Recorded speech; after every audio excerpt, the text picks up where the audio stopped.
ವಿದ್ಯಾರ್ಥಿಗಳೇ, ಇವತ್ತಿನ ತರಗತಿಯಲ್ಲಿ ಕೃಷ್ಣೇಗೌಡರ ಆನೆ ದೀರ್ಘಗದ್ಯದಲ್ಲಿ ಅಧ್ಯಾಯ 2 ನೋಡೋಣ.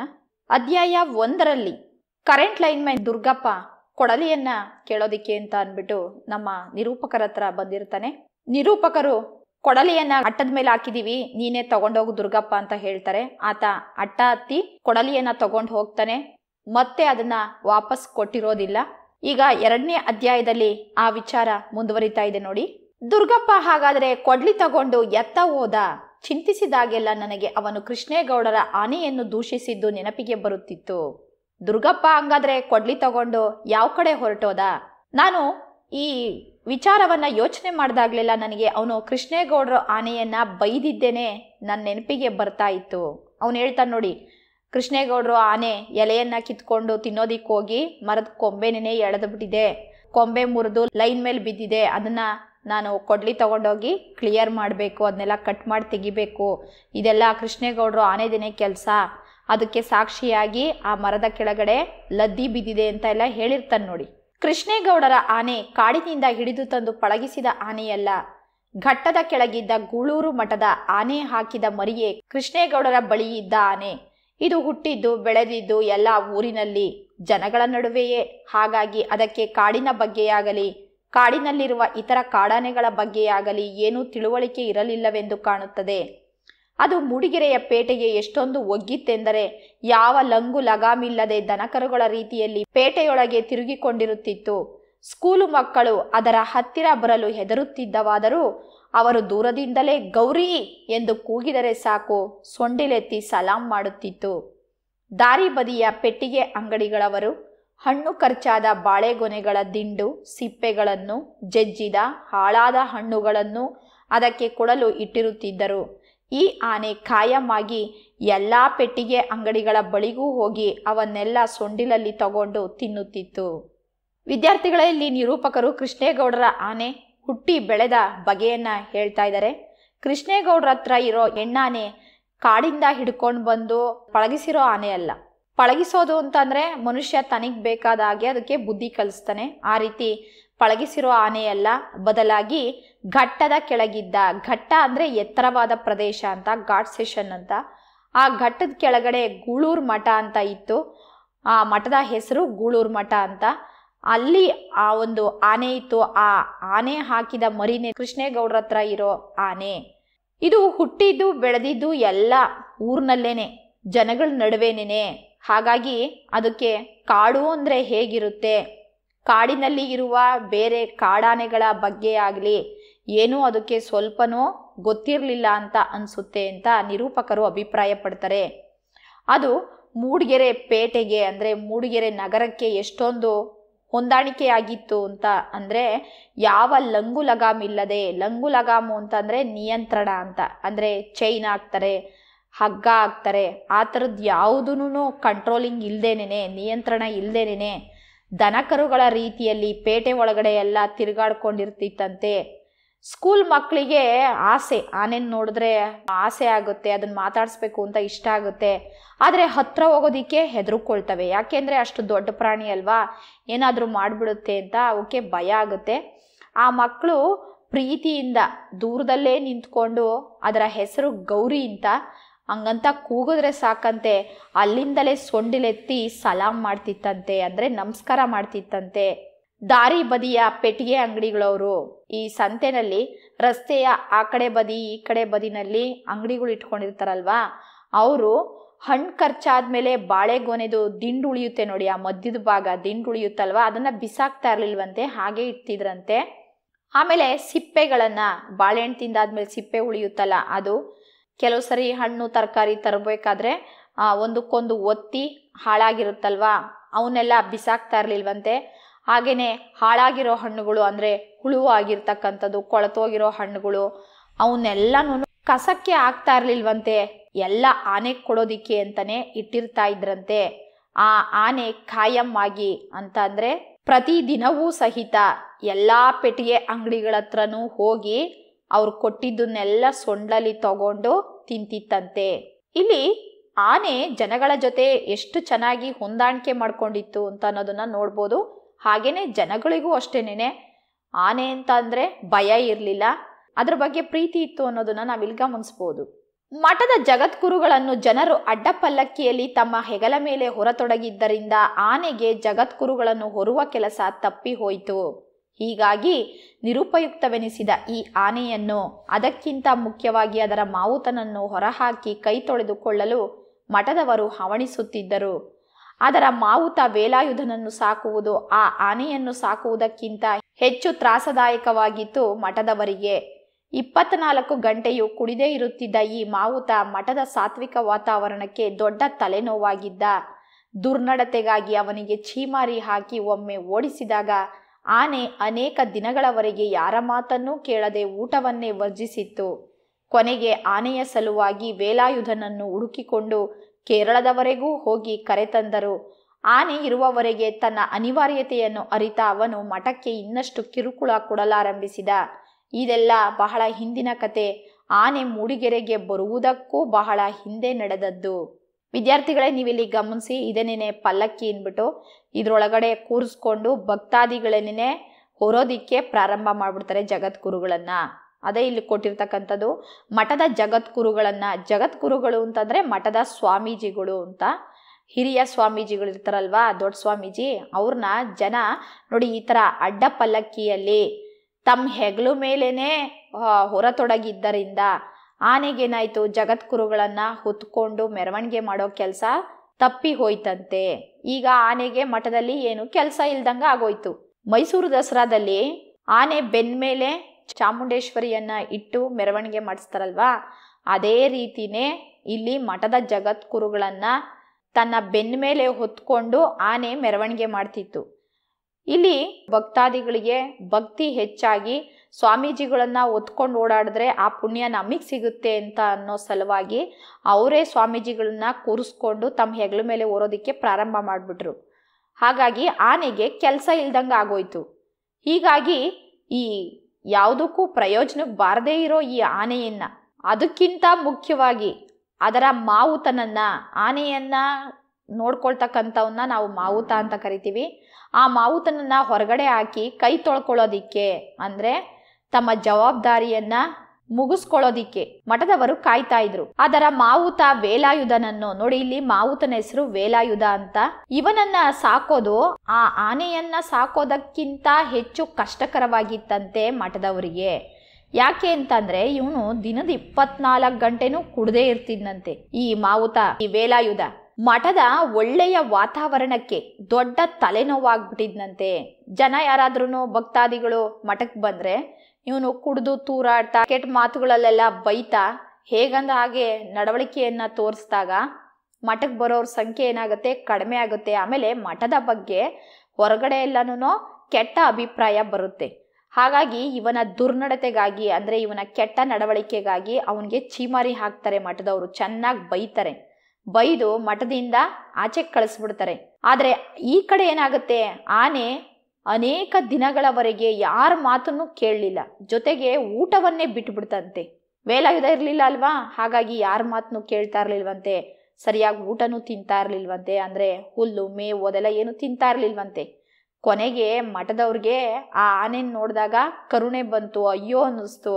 ಆನೆಗೋಸ್ಕರ ಆ ವೇಲಾಯುಧನನ್ನ ಹುಡುಕೊಂಡು ಹೋಗ್ತಾರಂತೆ. ಅವಾಗ ಅವನೆಲ್ಲೋ ಕೇರಳದಲ್ಲಿ ಇರ್ತಾನಂತೆ. ಆ ಕೇರಳದವರೆಗೂ ಹೋಗಿ ಅವನನ್ನ ಕರ್ಕೊಂಡು ಬರ್ತಾರೆ. ಆನೆ ಇರೋವರೆಗೂ ತಾನು ಬೇಕೇ ಬೇಕು, ತನ್ನನ್ನು ಬಿಟ್ರೆ ಇವ್ರಿಗೂ ಏನೂ ಮಾಡೋಕ್ಕಾಗಲ್ಲ, ತಾನು ಬೇಕೇ ಬೇಕು ಅನ್ನೋ ಅನಿವಾರ್ಯತೆಯನ್ನ ತಿಳ್ಕೊಂಡಂತಹ ಈ ವೇಲಾಯುಧ ಏನ್ ಮಾಡ್ತಾನೆ, ಮಠದವರಿಗೆ ಇನ್ನಷ್ಟು ತೊಂದರೆಯನ್ನ ಕೊಡೋದಿಕ್ಕೆ ಪ್ರಾರಂಭಿಸ್ತಾ. ಆನೆಗೋಸ್ಕರನಾದ್ರೂ ನಾನು ಮಾಡೋದನ್ನೆಲ್ಲ ಸಹಿಸ್ಕೊಂತಾರೆ. ಹಾಗಾಗಿ ನನ್ನನ್ನು ಆಚೆ ಓಡಿಸಿದ್ರು, ಇವ್ರಿಗೆ ಇವಾಗ ಇನ್ನಷ್ಟು ತೊಂದರೆ ಕೊಡೋಣ ಅಂತ ಅಂದ್ಬಿಟ್ಟು ಅವನು ಮಠಕ್ಕೆ ಇನ್ನಷ್ಟು ತೊಂದರೆಯನ್ನ, ಕಿರುಕುಳವನ್ನ ಕೊಡೋದಿಕ್ಕೆ ಪ್ರಾರಂಭ ಮಾಡಿದ್ನಂತೆ. ಇದೆಲ್ಲ ಬಹಳ ಹಿಂದಿನ ಕತೆ. ಅಂದ್ರೆ ಆನೆ ಮೂಡಿಗೆರೆಗೆ ಬರೋದಕ್ಕೂ ಬಹಳ ಹಿಂದೆ ನಡೆದದ್ದು ಅಂತ ನಿರೂಪಕರು ಓದುಗರಿಗೆ ಆನೆಯ ಬಗ್ಗೆ ಮತ್ತೆ ವೇಲಾಯುಧನ ಬಗ್ಗೆ ಮಾಹಿತಿಯನ್ನ ಕೊಡ್ತಾರೆ. ವಿದ್ಯಾರ್ಥಿಗಳೇ, ಇಲ್ಲಿ ಮೂಡಿಗೆರೆಗೆ ಕೃಷ್ಣೇಗೌಡರು ಆನೆಯನ್ನ ಕರ್ಕೊಂಡು ಬರ್ತಾರಲ್ವಾ, ಆ ಕರ್ಕೊಂಡು ಬಂದಂಥ ಸಂದರ್ಭ ಎಂಥದ್ದು, ಯಾವ ಸಂದರ್ಭದಲ್ಲಿ ಆನೆಯನ್ನ ಕರ್ಕೊಂಡು ಬಂದ್ರು ಅಂತ ಅನ್ನೋದನ್ನ ಇಲ್ಲಿ ನೋಡ್ಬೋದು. ಚಾರ್ಮಾಡಿ ಹತ್ತಿರದ ದಟ್ಟ ಕಾಡನ್ನ ಸರ್ಕಾರ ವಿಮ್ಕೋ ಕಂಪನಿಗೆ ಬೆಂಕಿ ಕಡ್ಡಿ ಮರ ಕಡಿಯಲು ಗುತ್ತಿಗೆ ಕೊಟ್ಟಿತು. ಚಾರ್ಮಾಡಿ ಕಣಿವೆಯ ಪಾತಾಳದಲ್ಲಿದ್ದ ಮರಗಳನ್ನು ಲಾರಿ ದಾರಿಗೆ ಸಾಗಿಸಲು ಆನೆಯಲ್ಲದೆ ಮತ್ಯಾರಿಂದಲೂ ಸಾಧ್ಯವಿರಲಿಲ್ಲ. ಕೇರಳದಿಂದ ಆನೆ ಬಾಡಿಗೆಗೆ ತರಲು ಯೋಚಿಸುತ್ತಿದ್ದ ವಿಮ್ಕೋ ಕಂಪನಿಯವರ ಬಳಿ ಕೃಷ್ಣೇಗೌಡ ಅದನ್ನು ತನಗೇ ಕಾಂಟ್ರಾಕ್ಟ್ ಕೊಡಿ ಎಂದು ಕೇಳಿದ. ಕೃಷ್ಣೇಗೌಡ ದೂರದ ಗೂಳೂರು ಮಠದ ಈ ಹೆಣ್ಣಾನೆಯನ್ನು ಕೊಂಡು ಮೂಡಿಗೆರೆಗೆ ತಂದಿದ್ದು ಆಗಲೇ. ಆನೆಯೊಡನೆ ಆನೆಯ ಮಾವುತ ವೇಲಾಯುಧನೂ ಸಂಸಾರ ಸಮೇತವಾಗಿ ಮೂಡಿಗೆರೆಗೆ ಆಗಮಿಸಿದ. ಆ ಆನೆಗೆ ಭಾರೀ ಹಣ ಕೊಟ್ಟು ತಂದೆ ಎಂದು ಕೃಷ್ಣೇಗೌಡ ಬಡಾಯಿ ಕೊಚ್ಚುತ್ತಿದ್ದುದೇ ಹೊರತು ಆತ ಕೊಟ್ಟ ಹಣ ನಿಜಕ್ಕೂ ಆ ಆನೆಯ ಬಾಲಕ್ಕೂ ಸಾಲದು.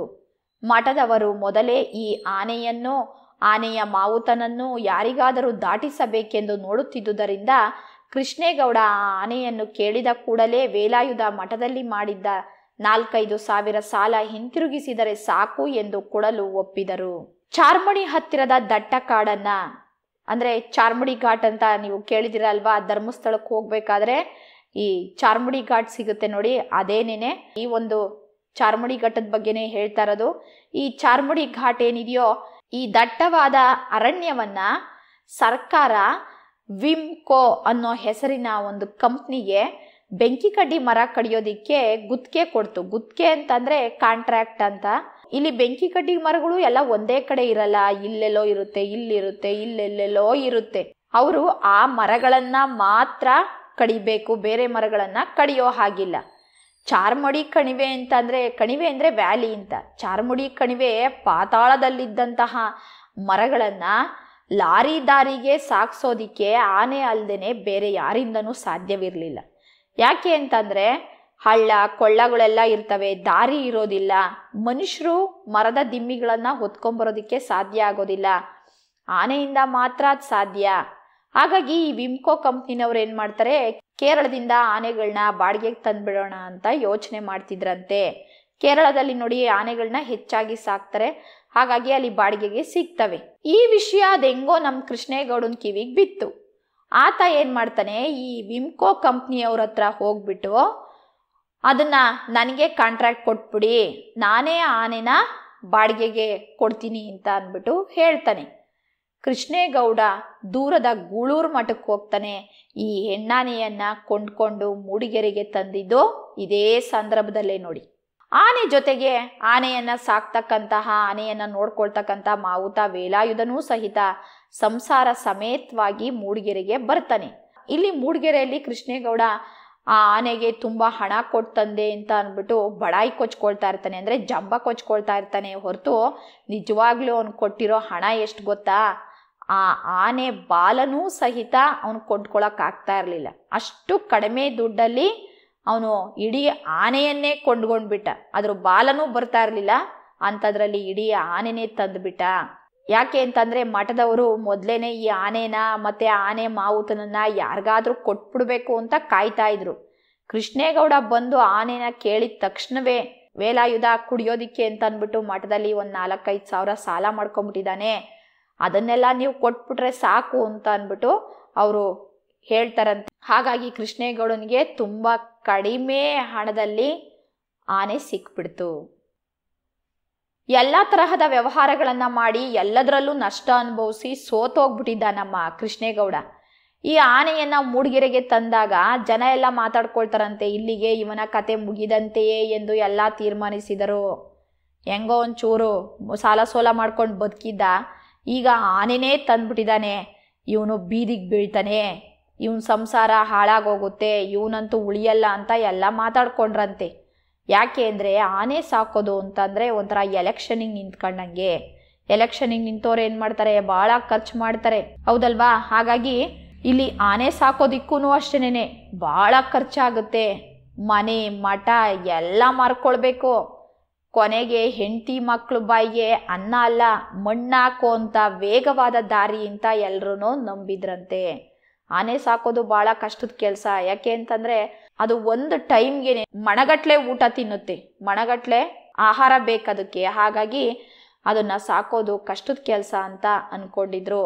ಆದರೆ ಆಗಿದ್ದು ಮಾತ್ರ ಇದಕ್ಕೆ ವಿರುದ್ಧವಾಗಿ ಮಠದಲ್ಲಿ ಬರೀ ಒಣಗೋಗಿರೋ ಹುಲ್ಲು ಮೊಸರನ್ನ ತಿಂದು ಸ್ವರ್ಗೋಗ್ಬಿಟ್ಟಿತ್ತು. ಆನೆ ತುಂಬ ಬಡಕಲಾಗ್ಬಿಟ್ಟಿತ್ತು. ಇಂಥ ಆನೆಗೆ ನಮ್ಮ ಕೃಷ್ಣೇಗೌಡ ಬೈನೆ ಸೊಪ್ಪು ಅಂದರೆ ಕಾಡು ಸೊಪ್ಪು ಅಂತ ಹಸಿ ಹುಲ್ಲು, ಹಿಂಡಿ, ಬೆಲ್ಲ, ಗೆಣಸು ಎಲ್ಲ ಕೊಟ್ಟು ಕೃಷ್ಣೇಗೌಡ ಪಗಡುದಸ್ತಾಗಿ ಬೆಳೆಸಿದ. ಪಗಡುದಸ್ತು ಅಂದರೆ ದಷ್ಟಪುಷ್ಟವಾಗಿ, ಅಂದರೆ ಆನೆ ಮೈಕೈ ತುಂಬಿಕೊಂಡು ಚೆನ್ನಾಗಿ ಶಕ್ತಿಯುತವಾಗಿ ಬೆಳೀತು. ಆನೆ ಮರ ಎಳ್ಕೊಂಡು ಬಂತಂದು ಬಾಡಿಗೆಯಿಂದ ಕೃಷ್ಣೇಗೌಡನಿಗೆ ಒಳ್ಳೆ ಲಾಭನೂ ಬಂತು. ಕೃಷ್ಣೇಗೌಡ ದುಡ್ಡಿನ ಮುಖ ನೋಡಿದ್ದೇನೆ ಆನೆ ಬಂದ ಮೇಲಿಂದ. ವಿದ್ಯಾರ್ಥಿಗಳೇ, ಇದೇನೆ ಬೈನೆ ಸೊಪ್ಪು. ಇದರಲ್ಲಿ ಸಾಕಷ್ಟು ಪೌಷ್ಟಿಕಾಂಶ ಇರುತ್ತೆ. ಹಾಗಾಗಿ ಆನೆಗಳು ತುಂಬ ದಷ್ಟಪುಷ್ಟವಾಗಿ ಬೆಳೀತವೆ. ಹಸಿ ಹುಲ್ಲು, ಹಿಂಡಿ. ಈ ಹಿಂಡಿ ಇದೆಯಲ್ವಾ, ಇದನ್ನ ಕಡಲೆ ಬೀಜದ ಹೊಟ್ಟಲ್ಲಿ ಇದನ್ನ ಮಾಡ್ತಾರೆ. ಕಡಲೆ ಬೀಜದಿಂದ ಎಣ್ಣೆ ತೆಗಿತಾರೆ, ಕಡಲೆಕಾಯಿ ಎಣ್ಣೆ, ಗ್ರೌಂಡ್ನಟ್ ಆಯಿಲ್. ಅದರಲ್ಲಿ ಉಳಿದಿದ್ದು ಆ ಸಿಪ್ಪೆ ಏನಿರುತ್ತೋ ಅದರಲ್ಲಿ ಈ ಹಿಂಡಿಯನ್ನ ಮಾಡಿ ಇದನ್ನ ದನಕರುಗಳಿಗೆ ಆಹಾರವಾಗಿ ಕೊಡ್ತಾರೆ. ಬೆಲ್ಲ, ನಾವು ಉಪಯೋಗಿಸ್ತಕ್ಕಂಥದ್ದೇ ಬೆಲ್ಲ. ಹಾಗೇನೆ ಗೆಣಸು, ಸ್ವೀಟ್ ಪೊಟ್ಯಾಟೊ ಅಂತ ಹೇಳ್ತೀವಲ್ವಾ, ಅದೇನೆ ಇದು. ನೋಡಿ, ಈ 5 ವಸ್ತುಗಳನ್ನ ಕೃಷ್ಣೇಗೌಡ ಕೊಟ್ಟು ಚೆನ್ನಾಗಿ ಪಗಡದಸ್ತಾಗಿ ಬೆಳೆಸ್ತಾನೆ. ಆದರೆ ಪ್ರತಿ ಬೇಸಿಗೆಲೂ ಸಹಿತ ಈ ಆನೆದು ಏನಾದ್ರೊಂದು ರಾದ್ದಾಂತ ಗ್ಯಾರಂಟಿ. ರಾದ್ದಾಂತ ಅಂದ್ರೆ ಜಗಳ, ಏನಾದ್ರೂ ಇದ್ದೇ ಇರ್ತಿತ್ತಂತೆ. ಅದೇನು ಆನೆನೇ ಏನಾದ್ರೂ ಕಿತಾಪತಿ ಮಾಡ್ತಿತ್ತೋ, ಆನೆನೇ ಏನಾದ್ರೂ ತರಲೆ ಮಾಡ್ತಿತ್ತೋ, ಅಥವಾ ಉರಿ ಬಿಸಿಲಿನ ಸೆಕೆಗೆ ಸೈರಣೆ ಕಳೆದುಕೊಳ್ಳುತ್ತಿದ್ದ ಜನಗಳ ಅಸಹನೆಯೇ ಇದಕ್ಕೆ ಕಾರಣವೋ ಹೇಳುವುದು ತುಂಬಾ ಕಷ್ಟ. ಆನೆನೇ ಏನಾದ್ರೂ ಕಿತಾಪತಿ ಅಂದರೆ ತರಲೆ ಮಾಡ್ತಿತ್ತೋ, ಅಥವಾ ಬೇಸಿಗೆ ಕಾಲದಲ್ಲಿ ಬಿಸಿಲು ಜಾಸ್ತಿ, ಸೆಕೆ ಜಾಸ್ತಿ, ಜನಗಳ ಕೋಪನೇ ಇದಕ್ಕೆ ಕಾರಣನೋ ನನಗಂತೂ ಹೇಳೋದೇ ಕಷ್ಟ ಆಗ್ತಾ ಇದೆ. ಅದೇನು ಆನೆನೇ ಏನಾದರೂ ಮಾಡ್ತಿತ್ತೋ, ಅಥವಾ ಜನಕ್ಕೆ ಕೆಲಸ ಇರಲಿಲ್ಲ ಅಲ್ವಾ, ಅವರೇ ಆನೆ ಮೇಲೆ ಏನಾದರೂ ಒಂದು ಅಪವಾದವನ್ನು ಎತ್ತಾಕ್ತಾ ಇದ್ರು, ನನಗಂತೂ ಹೇಳೋಕ್ಕೆ ಆಗ್ತಾ ಇಲ್ಲ ಅಂತ ಹೇಳ್ತಾರೆ. ಆನೆ ಒಮ್ಮೆ ರಹಮಾನ್ ಸಾಬಿಯ ಪೆಟ್ಟಿಗೆ ಅಂಗಡಿ ದೂಡಿ ಬೀಳಿಸ್ತು ಅಂತ ಗಲಾಟೆ ಆಗ್ತಿತ್ತಂತೆ. ದೂಡೋದು ಅಂತಂದ್ರೆ ನೂಕೋದು ಅಂತ. ಪೆಟ್ಟಿಗೆ ಅಂಗಡಿಯನ್ನ ನೂಕ್ ಬೀಳಿಸ್ಬಿಡ್ತು ಅಂತ ಅಂದ್ಬಿಟ್ಟು ಗಲಾಟೆ ನಡೀತಾ ಇತ್ತಂತೆ. ಜನರೆಲ್ಲ ಗುಂಪು ಕಟ್ಕೊಂಡ್ಬಿಟ್ಟಿದ್ರಂತೆ. ಆ ಗುಂಪನ್ನು ನೋಡಿ ಸ್ಕೂಟ್ರ್ ನಿಲ್ಲಿಸ್ಬಿಟ್ಟು ನಮ್ಮ ನಿರೂಪಕರು ಸಹಿತ ಅಲ್ಲಿಗೆ ಹೋಗ್ತಾರೆ. ಗುಂಪಿನ ಪಕ್ಕ ಆನೆ ನಿಂತ್ಕೊಂಡಿತ್ತಂತೆ. ಜನ ರಹಮಾನನ ಪುಕಾರುಗಳನ್ನು ಆಲಿಸುತ್ತಿದ್ದರು. ಪುಕಾರು ಅಂದರೆ ಮಾತು ಅಂತ. ರಹಮಾನ್ ಆನೆ ಬಗ್ಗೆ ಕಂಪ್ಲೇಂಟ್ ಹೇಳ್ತಾ ಇದ್ದ, ದೂರ ಹೇಳ್ತಾ ಇದ್ದ. ಅವನ ಮಾತುಗಳನ್ನು ಜನ ನಿಂತ್ಕೊಂಡು ಕೇಳಿಸ್ಕೊಳ್ತಾ ಇದ್ರು.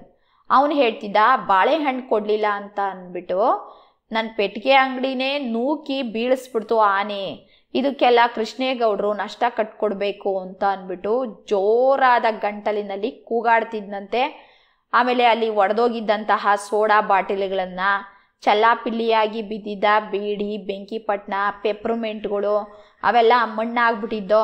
ಅಲ್ಲಿ ಸೇರಿದ್ದ ಜನಗಳಿಗೆಲ್ಲ ಅವುಗಳನ್ನೆಲ್ಲ ತೋರಿಸ್ತಾ ಇದ್ನಂತೆ. ತೋರಿಸ್ಬಿಟ್ಟು ನನಗೆ ನಷ್ಟ ಆಗಿದೆ, ಇದಕ್ಕೆಲ್ಲನೂ ಪರಿಹಾರ ಕೃಷ್ಣೇಗೌಡ್ರೆ ಕಟ್ಕೊಡ್ಬೇಕು ಅಂತ ಜೋರಾಗಿ ಕೂಗಾಡ್ತಿದ್ನಂತೆ. ಆ ಜನಗಳು ಕೆಲವರು ಹೇಳ್ತಾರಂತೆ, ಆನೆಯನ್ನ ದೂಷಣೆ ಮಾಡೋದು ತಪ್ಪು, ಆನೆನ ಬೈಯೋದು ತಪ್ಪು, ಆ ಕುಡುಕ ವೇಲಾಯುಧನ ಅವಜ್ಞೆಯೇ. ಅವಜ್ಞೆ ಅಂತಂದರೆ ಕಡೆಗಣಿಸಿದಾನೆ. ವೇಲಾಯುಧನಿಗೆ ಸಂಬಳ ಕೊಡ್ತಾ ಇರೋದು ಯಾಕೆ? ಆನೆನ ನೋಡ್ಕೊಳ್ಳೋಗ್ತಾನೆ. ಆನೆನ ಬಿಟ್ಬಿಟ್ಟು ಅವನೆಲ್ಲೋ ಕುಡ್ಕೊಂಡು ಕೂತಿದ್ದಾನೆ, ಇದಕ್ಕೆ ಅವನೇ ಕಾರಣ ಅಂತ ಅಂದ್ಬಿಟ್ಟು ಬೈತಾ ಅವನನ್ನು ಗುಂಪಿನೊಳಗೆ ಹುಡ್ಕಾಡ್ತಾ ಇದ್ರಂತೆ. ಎಲ್ಲೋದ ಅವನು, ಇಷ್ಟೆಲ್ಲನೂ ಆನೆ ದಾಂಧಲೆ ಮಾಡಿದೆ, ಎಲ್ಲೋದ ಇವನು ಅಂತ ಅಂದ್ಬಿಟ್ಟು ಹುಡ್ಕಾಡ್ತಾ ಇದ್ರಂತೆ ಜನ. ಕೊಂಚ ಹೊತ್ತು ಅಂತ ಅಂದರೆ ಸ್ವಲ್ಪ ಹೊತ್ತು ಇದೇ ಥರ ಜನಗಳೆಲ್ಲ ಮಾತಾಡ್ಕೊಳ್ತಾ ಇದ್ರಂತೆ. ಅಷ್ಟರೊಳಗೆ ವೇಲಾಯುಧ ಅಲ್ಲಿಗೆ ಬರ್ತಾನಂತೆ. ಅಪರಾಧಿ ಮೋರೆ ಹಾಕಿಕೊಂಡು ನಿಂತಿದ್ದ ಆನೆಗೆ ಏನೇನೋ ಮಲಯಾಳಿ ಭಾಷೆಯಲ್ಲಿ ಬೈದ. ಆನೆಗೆ ತಾನು ತಪ್ಪು ಮಾಡಿದ್ದೀನಿ ಅಂತ ಅನ್ನೋದು ಗೊತ್ತಾಗಿತ್ತು. ಹಾಗಾಗಿ ಅದು ಸಪ್ಪೆ ಮುಖ ಹಾಕ್ಕೊಂಡು ನಿಂತಿತ್ತು. ಆ ಆನೆಗೆ ಅರ್ಥ ಆಗೋದು ಮಲಯಾಳಿ ಭಾಷೆ. ವೇಲಾಯುಧ ಹೆಸರು ಕೇಳ್ತಿದ್ದಂಗೆ ನಿಮಗೆ ಗೊತ್ತಾಗುತ್ತೆ ಆತ ಕೇರಳದವನು ಅಂತ ಅಂದ್ಬಿಟ್ಟು. ಅಲ್ಲಿನ ಭಾಷೆಯಾದಂತಹ ಮಲಯಾಳಿ ಭಾಷೆನಲ್ಲಿ ಆನೆಗೆ ಬೈತಾನೆ. ಆನೆ ಏನೂ ಪ್ರತಿಕ್ರಿಯೆ ತೋರಿಸ್ಲಿಲ್ವಂತೆ, ಏನೂ ಮಾತಾಡಲಿಲ್ವಂತೆ. ಆನೆ ಕಿವಿ ಬೀಸ್ತಾ ಸೊಂಡಿಲನ್ನು ಆ ಕಡೆ ಈ ಕಡೆ ಆಡಿಸ್ತಾ ಸುಮ್ಮನೆ ನಿಂತಿತ್ತಂತೆ. ಅದಾದಮೇಲೆ ವೇಲಾಯುಧ ಈಗ ರಹಮಾನ್ ಕಡೆಗೆ ತಿರುಗಿಬಿಟ್ಟು ಹೇಳ್ತಾನಂತೆ, ಆನೆ ಬಾಳೆಹಣ್ಣಿಗೋಸ್ಕರ ನಿನ್ನ ಅಂಗಡಿ ಬೀಳಿಸ್ತು ಅಂತ ಹೇಳ್ತಾ ಇದೆಯಲ್ಲ, ಅದೆಲ್ಲ ಸುಳ್ಳು. ಯಾಕೆಂದರೆ ಇಲ್ಲೆಲ್ಲ ಬಾಳೆಹಣ್ಣು ಚಲ್ಲಾಪಿಲ್ಲಿಯಾಗಿ ಬಿದ್ದಿದೆಯಲ್ಲ, ಒಂದನ್ನಾದ್ರೂ ನನ್ನ ಆನೆ ಮುಟ್ಟಿದೆಯಾ ನೋಡು. ಅಷ್ಟಕ್ಕೂ ದಿನ ಬಾಳೆಹಣ್ಣು ಕೊಟ್ಟು ಅದಕ್ಕೆ ಅಭ್ಯಾಸ ಮಾಡಿಸಿದ ಯಾರು? ನಾನು ಮಾಡಿಸಿದ್ನಾ ಅಥವಾ ನೀನು ಮಾಡಿಸಿದೀಯಾ ಅಂತ ಅಂದ್ಬಿಟ್ಟು ಜೋರಾಗಿ ರಹಮಾನ್ಗೆ ಕೂಗಾಡ್ತಾನೆ, ಬೈತಾನೆ. ಹೌದಲ್ವಾ? ಆನೆ ನಿಜವಾಗ್ಲೂ ಬಾಳೆಹಣ್ಣಿಗೋಸ್ಕರನೇ ಅಂಗಡಿಯನ್ನು ನೂಕಿ ಬೀಳಿಸಿದ್ರೆ ಅದೇನು ಮಾಡಬೇಕಾಯ್ತು, ಬಾಳೆಹಣ್ಣುಗಳನ್ನೆಲ್ಲ ತಗೊಂಡು ತಿನ್ಬಿಡ್ಬೇಕಾಯ್ತು. ಆದರೆ ಅಲ್ಲಿ ಆ ಥರ ಆಗಿಲ್ಲ. ಅಂದರೆ ವಿಷಯ ಏನೋ ಬೇರೆ ಇದೆ. ರಹಮಾನ್ ಅದನ್ನು ಮರೆಮಾಚ್ತಾ ಇದ್ದಾನೆ. ನಿಜ ವಿಚಾರ ಹೇಳ್ದೇನೆ ಸುಮ್ಮನೆ ಆನೆ ಮೇಲೆ ಅಪರಾಧ ಆಗ್ತಾ ಇದ್ದಾನೆ ಅಂತ ಅಂದ್ಬಿಟ್ಟು ಕೂಗಾಡ್ತಾನೆ ವೇಲಾಯುಧ. ಅಲ್ಲಿದ್ದವ್ರಿಗೆಲ್ಲನೂ ಆವಾಗ ಆನೆ ಬಗ್ಗೆ ಒಂದು ಸ್ವಲ್ಪ ಕರುಣೆ ಬಂತಂತೆ. ವೇಲಾಯುಧ ಬಂದ ಆದ್ಮೇಲೂ ಸಹಿತ ಆ ಜಗಳ ಯಾಕೋ ಬಗೆಹರಿಯೋ ಹಾಗೆ ಕಾಣಲಿಲ್ವಂತೆ. ಆವಾಗ ರಹಮಾನ್ ಹೇಳ್ತಾನಂತೆ, ಬೇಕಾದರೆ ಇವಳನ್ನೇ ಕೇಳಿ ಆನೆಗೆ ನಾನು ಏನು ಮಾಡಿದೆ ಅಂತ ಅಂದ್ಬಿಟ್ಟು ಅಲ್ಲೇ ನಿಂತಿದ್ದ ಜುಬೇದಾಳ ಕಡೆಗೆ ಕೈ ತೋರಿಸಿದ್ನಂತೆ. ಈ ಜುಬೇದ ಯಾರು ಅಂತಂದರೆ ನಮ್ಮ ನಿರೂಪಕರ ತೋಟಕ್ಕೆ ಅವಾಗವಾಗ ಕೆಲ್ಸಕ್ಕೆ ಬರ್ತಾ ಇದ್ಲಂತೆ. ನಮ್ಮ ನಿರೂಪಕರದು ಕಾಫಿ ಎಸ್ಟೇಟ್ ಇದೆ ಅಲ್ವಾ, ಅಲ್ಲಿಗೆ ಕೆಲಸಕ್ಕೆ ಅಂತ ಬರ್ತಾ ಇದ್ಲಂತೆ. ಅವಳನ್ನ ಐ ವಿಟ್ನೆಸ್ ಅಂತ, ಐ ವಿಟ್ನೆಸ್ ಅಂದರೆ ಪ್ರತ್ಯಕ್ಷದರ್ಶಿ ಅಂತ, ಅಂದರೆ ಕಣ್ಣಾರೆ ಕಂಡವರು ಅಂತ. ಅಲ್ಲೇನು ಘಟನೆ ನಡೀತೋ ಅದನ್ನು ಅಲ್ಲೇ ನಿಂತ್ಕೊಂಡು ಯಾರು ನೋಡಿರ್ತಾರೋ ಅವ್ರನ್ನ ಐ ವಿಟ್ನೆಸ್ ಅಂತ ಕರಿತೀವಿ. ಐ ವಿಟ್ನೆಸ್ ಅಂತ ಹೇಳಿದ್ರಿಂದ ನಾನು ಏನು ನಡೀತು ಹೇಳಮ್ಮ ಅಂತ ಕೇಳಿದೆ ಅಂತ ನಿರೂಪಕರು ಹೇಳ್ತಾರೆ. ದುರಾದೃಷ್ಟವಶಾತ್ ಅವಳು ರಹಮಾನ್ ನಿರೀಕ್ಷಣೆಗೆ ವ್ಯತಿರಿಕ್ತವಾಗಿ ರಹಮಾನ್ 2 ಮಾತು ಅನ್ನಬಾರದ್ದನ್ನು ಅಂದುಬಿಟ್ಟ ಎಂದು ಹೇಳಿದಳು. ರಹಮಾನ್ನ ದುರಾದೃಷ್ಟ ಅಂತ ಅನಿಸುತ್ತೆ. ಅವಳು ನನ್ನ ಪರವ ಮಾತಾಡ್ತಾಳೆ ಅಂತ ಅವನು ಅಂದ್ಕೊಂಡಿದ್ದ. ಆದರೆ ಅವನಿಗೆ ವಿರುದ್ಧವಾಗಿ ಅವಳು ಹೇಳ್ತಾಳೆ, ರಹಮಾನ್ 2 ಮಾತನ್ನ ಅನ್ನಬಾರದ ಮಾತು ಅಂದರೆ ಕೆಟ್ಟ ಮಾತನ್ನು ಅಂದುಬಿಟ್ಟ ಅಂತ ಹೇಳ್ತಾಳಂತೆ. ಏನಂದ ಅವನು ಅಂತ ನಮ್ಮ ತೇಜಸ್ವಿ ಅವರು ಎಷ್ಟು ಕೇಳಿದ್ರು ಅನ್ನಬಾರದ ಮಾತು ಈಗ ನಾನು ಯಾಕೆ ಅಂದ್ಲಿ ಅಂತ ಅವಳು ಹೇಳಲೇ ಇಲ್ವಂತೆ. ಆನೆಗೆ ಮರ್ಮಕ್ಕೆ ತಾಗುವಂತಹ, ಮರ್ಮ ಅಂದರೆ ಮನಸ್ಸಿಗೆ ಅಂತ, ಆನೆಯ ಮನಸ್ಸಿಗೆ ತಾಗುವಂಥ ಬೈಗುಳ ಕೆಟ್ಟ ಮಾತು ಅದೇನಿರಬಹುದು ಅಂತ ಕುತೂಹಲದಿಂದ ನಮ್ಮ ನಿರೂಪಕರು ರಹಮಾನನ್ನು ಅದೇನನ್ನ ಅಂದೆ ಹೇಳು ಅಂತ ಕೇಳಿದ್ರಂತೆ. ಆಗ ರಹಮಾನ್ ತಾನೇನೂ ಅಂದಿಲ್ಲ ಅಂತ ಅಂದ್ಬಿಟ್ಟು ವಿರೋಧಿಸ್ತಾನೆ. ಜುಬೇದಳ ಮೇಲೆ ಜಗಳಕ್ಕೆ ಹೋಗ್ತಾನೆ. ನಾನೇನಂದೆ, ಏನೇನೋ ಹೇಳ್ತಾ ಇದೆಯಾ ಹಾಗೆ ಹೀಗೆ ಅಂತ ಅವಳ ಮೇಲೆ ಜಗಳಕ್ಕೆ ಹೋಗ್ತಾನೆ. ಆಗ ಜನರೆಲ್ಲ ಆನೆಗೂ ಮಾನ ಮರ್ಯಾದೆ ಇರುತ್ತೆ ತಿಳ್ಕೊ ಅಂತ ರಹಮಾನ್ಗೆ ಚೆನ್ನಾಗಿ ಬೈತಾರೆ. ಆನೆಗೆ ಒಂದು ವ್ಯಕ್ತಿತ್ವವನ್ನು ಕಟ್ಕೊಡ್ತಾರೆ. ಅಂದರೆ ಆನೆನೂ ಮನುಷ್ಯರ ಥರನೇ, ಅದಕ್ಕೂ ಭಾವನೆಗಳಿರ್ತವೆ ಅಂತ ಅನ್ನೋದನ್ನ ಹೇಳ್ತಾರಂತೆ. ಅಂದರೆ ಪ್ರಾಣಿಗಳಿಗೆ ನಾವು ಗೌರವವನ್ನು ಕೊಡಬೇಕು, ಅವನ್ನ ಪ್ರೀತಿಯಿಂದ ನೋಡ್ಕೊಳ್ಬೇಕು ಅಂತ ಅನ್ನೋದು ಇಲ್ಲಿನ ಸ್ವಾರಸ್ಯ. 2ನೇ ಬೇಸಿಗೆಯಲ್ಲಿ ರಾದ್ದಾಂತ ಆಗಿದ್ದು ನಮ್ಮ ತೋಟಕ್ಕೆ ಎಲ್ಲಿಂದಲೋ 4 ಕಾಡಾನೆಗಳು ಬಂದಾಗ, ಅಂದರೆ ನಮ್ಮ ನಿರೂಪಕರಾದಂತಹ ತೇಜಸ್ವಿ ಅವರಿಗೆ ಸ್ವತಃ ಅನುಭವ ಆಯಿತು. ಅವರ ಕಾಫಿ ತೋಟಕ್ಕೆ ಎಲ್ಲಿಂದಲೋ 4 ಕಾಡಾನೆಗಳು ಬಂದುಬಿಟ್ಟಿದ್ವಂತೆ. ಇದು 2ನೇ ಬೇಸಿಗೆಯಲ್ಲಾದಂತಹ ಒಂದು ರಾದ್ದಾಂತ ಅಂತ ಹೇಳ್ತಾರೆ. ನನಗೆ ಕಾಡಾನೆಗಳು ಆಗಮಿಸಿದ್ದು ಮೊದಲಿಗೆ ಗೊತ್ತಾಗಲೇ ಇಲ್ಲ. ಯಾಕೆ ಅಂತಂದರೆ ಅದುವರೆಗೂ ನಾನು ಕಾಡಾನೆಗಳ ಕಾಟ, ಹಾವಳಿ ಯಾವ ಥರ ಇರುತ್ತೆ ಅಂತ ನಾನು ಕಂಡವನೇ ಅಲ್ಲ ಅಂತ ಹೇಳ್ತಾರೆ. ಮುಂದಿನ ಭಾಗದಲ್ಲಿ ಏನಾಯಿತು ಅಂತ ಅನ್ನೋದನ್ನು ವಿವರಣೆ ಕೊಡ್ತಾರೆ, ನೋಡೋಣ ಬನ್ನಿ. ನಮ್ಮ ನಿರೂಪಕರು ಮನೆಯಲ್ಲಿಗೆ ಒಂದು ಪೈಪನ್ನು ಹಾಕಿರ್ತಾರಂತೆ. ಆ ಪೈಪಲ್ಲಿ ನೀರು ಬರೋದು ನಿಂತು ಹೋಗ್ಬಿಡುತ್ತೆ. ಮನೆ ಪಕ್ಕದಲ್ಲಿ ಒಂದು ಗುಡ್ಡ ಇರುತ್ತಂತೆ. ಬೆಟ್ಟ ಅಂದರೆ ದೊಡ್ಡದು, ಗುಡ್ಡ ಅಂತಂದರೆ ಚಿಕ್ಕದು. ಆ ಗುಡ್ಡದ ಮೇಲಿನ ಒರತೆ ಅಂತಂದರೆ ಒಂದೇ ಸಮನೆ ನೀರು ಜಿನುಗ್ತಾ ಇರುತ್ತಲ್ವ, ಅದಕ್ಕೆ ಒರತೆ ಅಂತ ಕರಿತೀವಿ. ಮಲೆನಾಡು ಪ್ರದೇಶದಲ್ಲೆಲ್ಲ ಈ ರೀತಿ ಸಣ್ಣಗೆ ಜರಿ ತೊರೆಗಳು ಧುಮುಕ್ತಾ ಇರ್ತವೆ, ಹರಿತಾ ಇರ್ತವೆ ನೋಡಿ. ಆ ಧುಮುಕುವ, ಹರಿಯುವ, ಆ ಜಿನುಗುವ ನೀರಿಗೆನೆ ನೇರವಾಗಿ ಪೈಪ್ ಹಾಕ್ಕೊಂಬಿಟ್ಟು ನೀರು ಬರೋ ಥರ ಮಾಡ್ಕೊಂಬಿಟ್ಟಿರ್ತಾರಂತೆ. ಅವ್ರ ಮನೆಗೆ ಅಲ್ಲಿಂದನೇ ನೀರು ಬರ್ತಾ ಇತ್ತಂತೆ ಆ ಪೈಪಿಂದ. ಆ ಪೈಪ್ ಒಳಗೆ ಅವಾಗವಾಗ ಒಂದೊಂದ್ಸರಿ ಕಪ್ಪೆಗಳು, ನೀರು ಹಾವುಗಳು ನುಕ್ಕೊಂಡು ಸಿಕ್ಕಾಕ್ಕೊಂಡು ನೀರು ಬರ್ತಾ ಇರಲಿಲ್ವಂತೆ, ಅಡಚಣೆ ಉಂಟು ಮಾಡ್ತಿದ್ವಂತೆ. ಈ ಸರಿನೂ ನೀರು ಬರೋದು ನಿಂತೋಯ್ತಂತೆ. ಹಾಗೆ ಆಗಿರಬಹುದು ಅಂತ ಅಂದ್ಕೊಂಡು ಪೈಪಿನ ಉದ್ದಕ್ಕೂ ಗಮನಿಸ್ತಾ ಹೋಗ್ತಾರೆ, ಎಲ್ಲೇನಾಗಿದೆ ಅಂತ ನೋಡ್ತಾ ಹೋಗ್ತಾರೆ. ಕೊಂಚ ದೂರದೊಳಗೆ, ಅಂದರೆ ಸ್ವಲ್ಪ ದೂರ ಹೋಗೋಷ್ಟರಲ್ಲಿ ಪೈಪ್ ಇಡೋದಿಕ್ಕೆ ಮಾಡಿದ್ರಲ್ವ ದಾರಿ, ಆ ದಾರಿಯೆಲ್ಲ ಗುಂಡಿ ಬಿದ್ದು ಪೈಪ್ಗಳು ಪುಡಿ ಪುಡಿಯಾಗಿ ಗುಂಡಿಯ ಒಳಗೆ ಹೊರಟೋಗ್ಬಿಟ್ಟಿದ್ವಂತೆ, ಕಾಣಿಸ್ತಲೇ ಇರಲಿಲ್ವಂತೆ. ಇನ್ನು ಆ ಗುಂಡಿಗಳೊಳಗೆಲ್ಲ ನೀರು ತುಂಬಿಕೊಂಡಿತ್ತಂತೆ.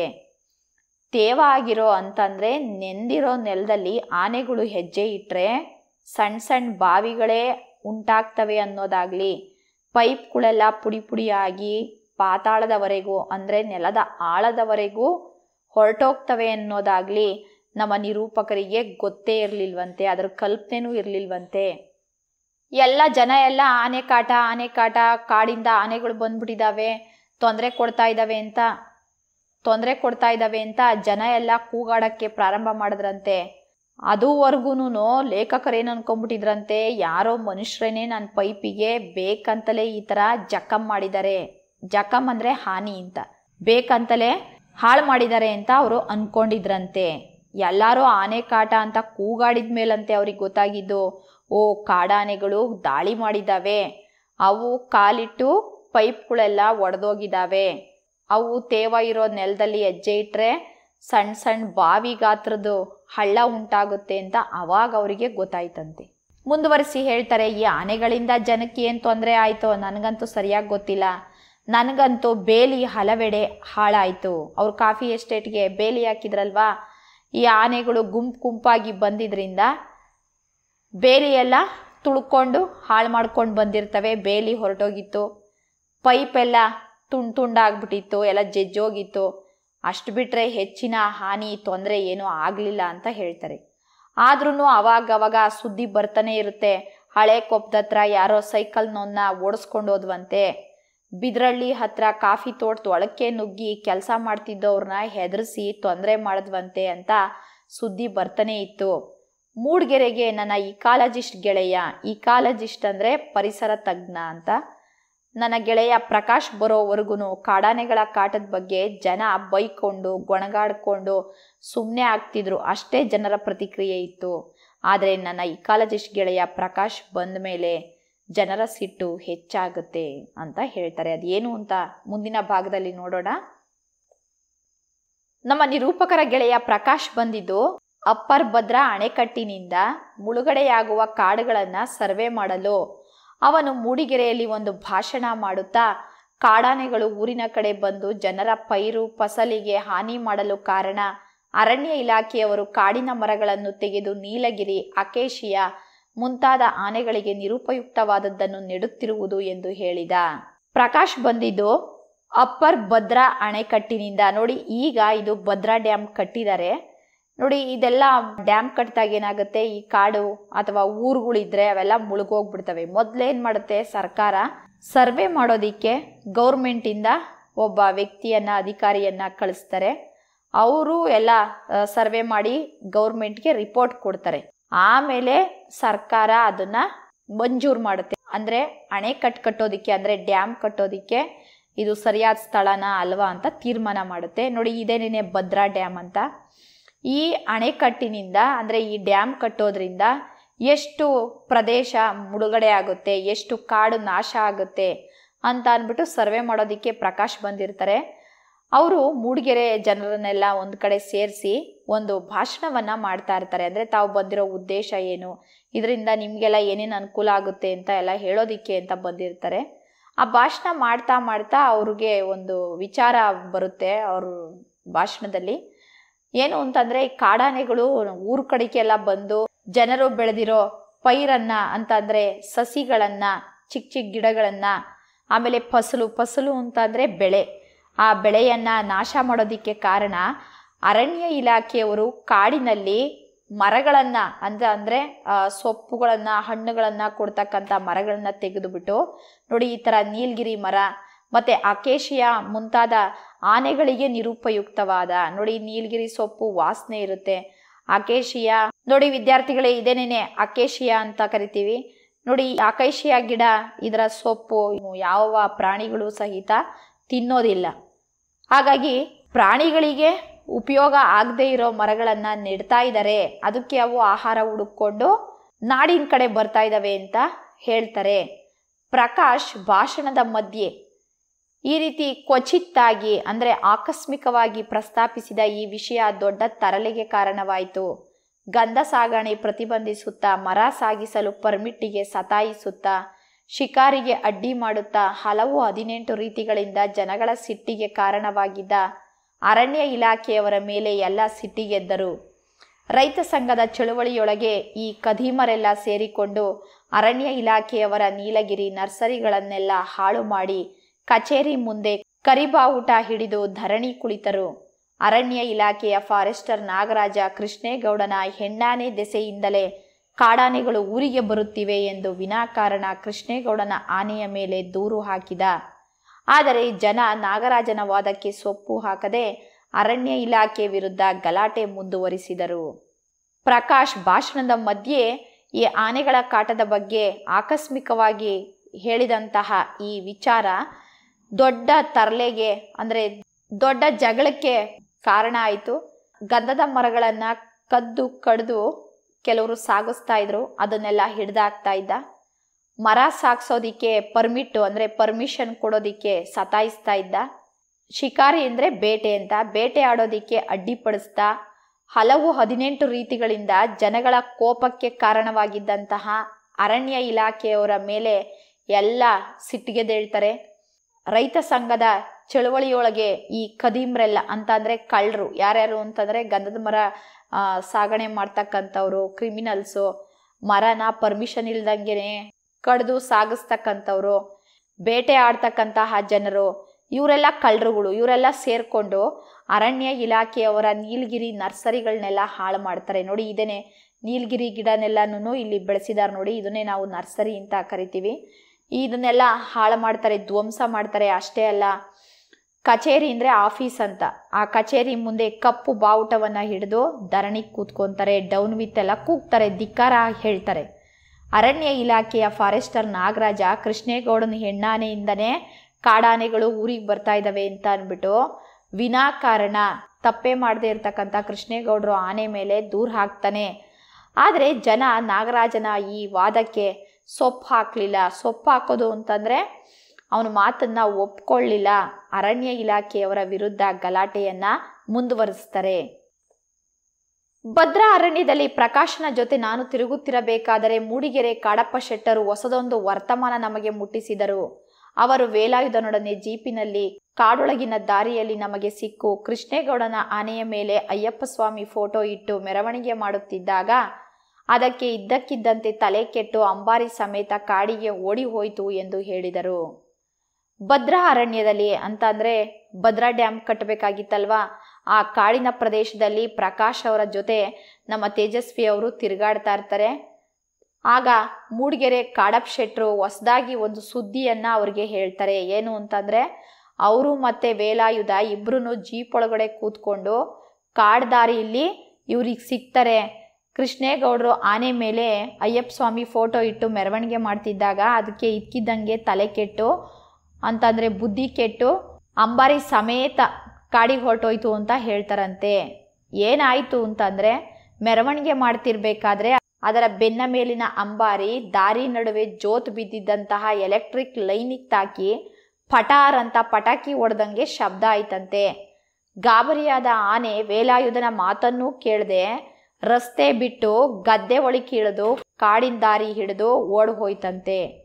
7-8 ಸಾವಿರ ರೂಪಾಯಿ ಹಿತ್ತಾಳೆ ಆಭರಣಗಳಿಂದ ಅದಕ್ಕೆ ಸಿಂಗಾರ ಮಾಡಿದ್ರು. ಅವನ್ನೆಲ್ಲ ಕಾಡಪ್ಪ ಶೆಟ್ಟರು ಎಲ್ಲಿಂದಲೋ ಎರವಲು ಅಂದರೆ ಸಾಲ ಅಂತ, ಸಾಲ ತಂದು ಕೊಟ್ಟಿದ್ರಿಂದ ಕೊನೆ ಪಕ್ಷ ಆ ಆಭರಣನಾದ್ರೂ ಸಿಕ್ಕಿದ್ರೆ ಸಾಕಪ್ಪ ಅಂತ ಅಂದ್ಬಿಟ್ಟು ಕಾಡಿನಲ್ಲಿ ಆನೆಗೆ ಹುಡುಕಾಡ್ತಿದ್ರಂತೆ. ಕೃಷ್ಣೇಗೌಡರು ಆನೆ ಇಂಥ ಪುಂಡಾನೆ ಅಂತ ಗೊತ್ತಿರಲಿಲ್ಲ. ಪುಂಡಾನೆ ಅಂತಂದರೆ ಪೋಲಿ ಆನೆ ಅಂತ, ಜವಾಬ್ದಾರಿ ಇಲ್ಲದ ಆನೆ ಅಂತ. ಗೂಳೂರು ಮಠದ ಜಗದ್ಗುರುಗಳು ಅದು ಯಾವ ಧೈರ್ಯದ ಮೇಲೆ ಇದ್ರ ಮೇಲೆ ಕೂತ್ಕೊಳ್ತಿದ್ರೋ ಏನೋ ಅಂತ ಅಂದ್ಬಿಟ್ಟು ಕಾಡಿನಲ್ಲಿ ಆನೆಗೆ ಬಾಯಿ ತುಂಬ ಬೈಕೊಂಡು ಹುಡುಕಾಡ್ತಾ ಇದ್ರಂತೆ.